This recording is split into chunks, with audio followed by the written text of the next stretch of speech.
Hello， 大家好，欢迎收听我们这一期 K 播客。其实大部分人的内心都是在光明和黑暗之间徘徊的。我们既想要光明带来的秩序与安全感，又一边向往黑暗带来自由与洒脱。在现代社会，我们都是生活在光明的一面，所以容易讨厌被道德与规则束缚，也容易过度想象黑暗带来的隐秘快感。那为什么我们会向往黑暗的力量感？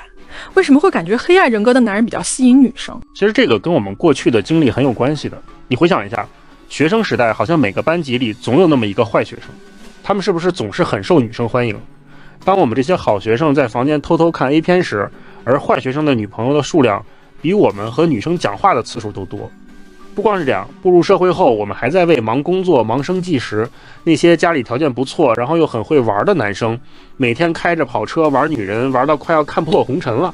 再加上各种影视剧和小说里面的描述，让我们更加会想象那些践踏规则的人能轻松攫取无数财富，拥有财富的人能左拥右抱，被女人包围，打破规则的人能随心所欲宣泄情绪。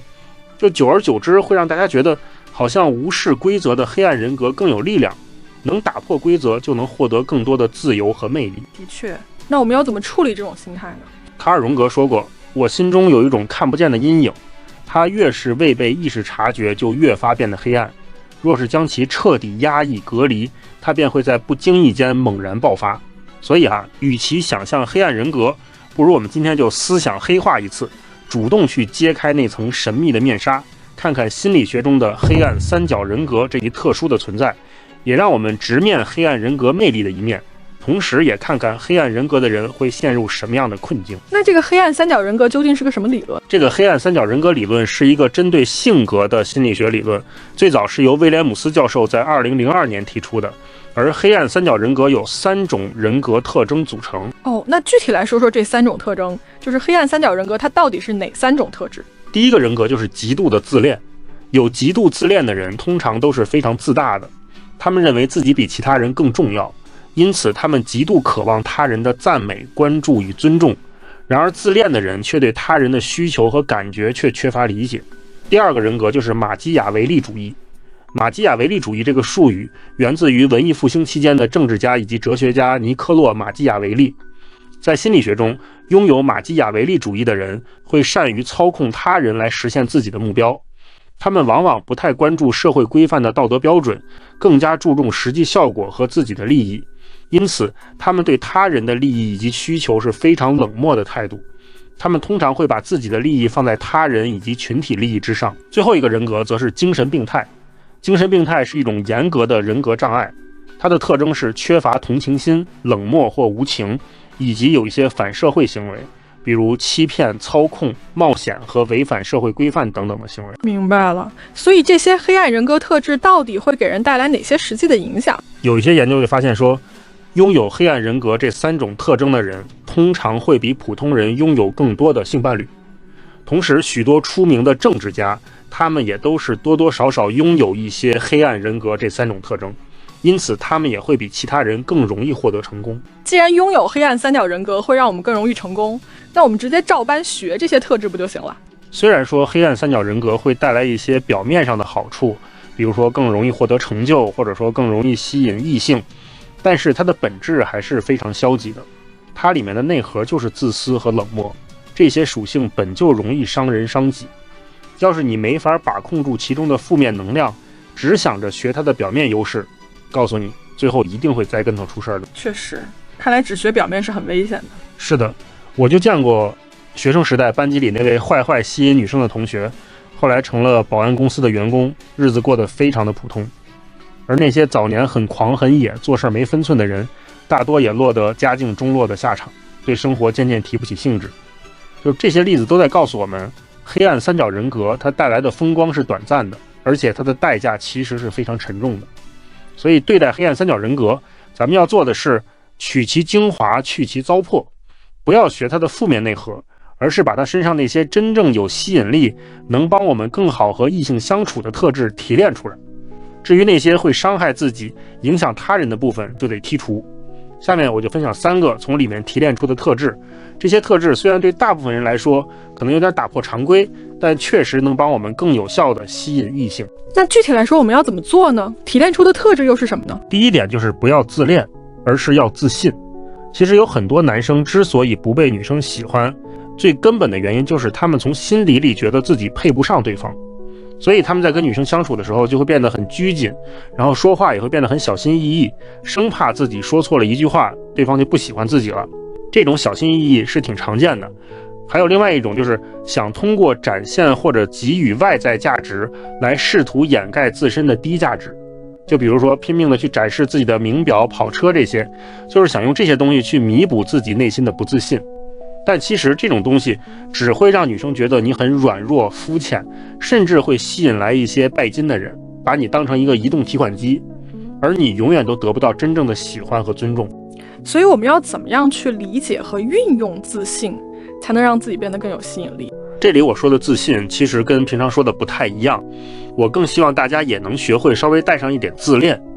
你要学会把自己放在最重要的位置上，也要学会优先考虑自己的感受和自己的利益。如果有人伤害了你的利益，你要毫不犹豫地去保护自己，即使全世界都反对你，你自己也要站在自己这一边。这样的自信听起来确实还挺有力量的。没错，而且自信不是让你盲目自大，我们要不断的自我提升，就是因为我们真的爱自己，所以会花费大量的时间精力在自己身上，以此让自己变得更好。就像男生都喜欢漂亮身材好的女生一样，那你也要用同样的标准去要求自己，去锻炼，去打扮，让自己变成自己理想中的样子。当你慢慢变成了自己理想中的样子之后，你会非常的自信，然后你也会散发出一种光芒。这种自信和光芒是会让女生无法抗拒的，就是她们会主动的被你吸引。然后我们第2点要聊的是领导能力。为什么女生会那么看重男生的这个特质？这个特质到底会带来哪些吸引力？其实90%的女生都是以情绪为导向的模式，大白话就是女生更容易感性。当女生情绪起来时就会上头，她们逻辑能力就会被压制。因此男人如果是善于做决策的，在遇到问题的时候能控制住局面，并且有决断能力，能带领女生走出困境，那这种在成熟的女生眼中是非常致命的吸引力。同时有领导能力也映射着高社会地位，有领导能力的人会被女生下意识当成有高社会地位，而高社会地位也是吸引女生的一个重要因素，所以才会听很多女生说有主见的男人最有魅力。那我们要聊下第3个特质，就是冒险精神。为什么女生会被有冒险精神的人吸引？这个冒险精神跟精神病态特质里的爱冒险有什么不一样？其实精神病态里面的冒险更多的是一种为了刺激而追求刺激，甚至是有点不计后果的冲动。那我们说的这个冒险精神是加了一种分寸感的，是你愿意去尝试新方式、新事物，是你愿意去突破自己的这种勇气。女生真正喜欢的不是那种毫无底线的刺激，真正的是喜欢那种敢于尝试新鲜事物的感觉。没错，比如说你带女生去玩密室逃脱，或者说你带女生去深夜探险，这种有一点点紧张但是又很新奇的体验会让她心跳加速，然后她会把这个感觉和对你的好感联系在一起，这就是心理学里的吊桥效应。我们要知道，人本来就喜欢体验不同寻常的经历，这种能带来情感波动的互动，对女生来说确实很有吸引力的。明白了。最后我们总结一下，就是从这些黑暗3角人格里提炼出来的特质，在吸引异性和个人成长上面是怎么真正的起到一些积极作用的？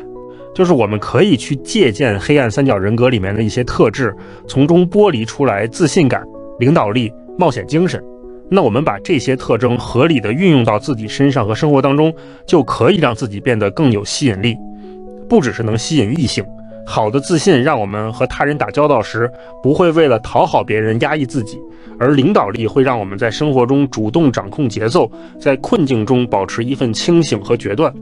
冒险精神能帮我们打破日复一日的平庸感，敢去尝试新鲜事物，愿意突破舒适区的勇气，这会让我们的人生变得鲜活的美好。今天我们一起揭开了黑暗3角人格的神秘面纱，然后也聊了聊为什么这些特质会这么吸引人，以及我们要怎么样去合理的借鉴，让自己变得更有魅力，同时又不至于迷失自己。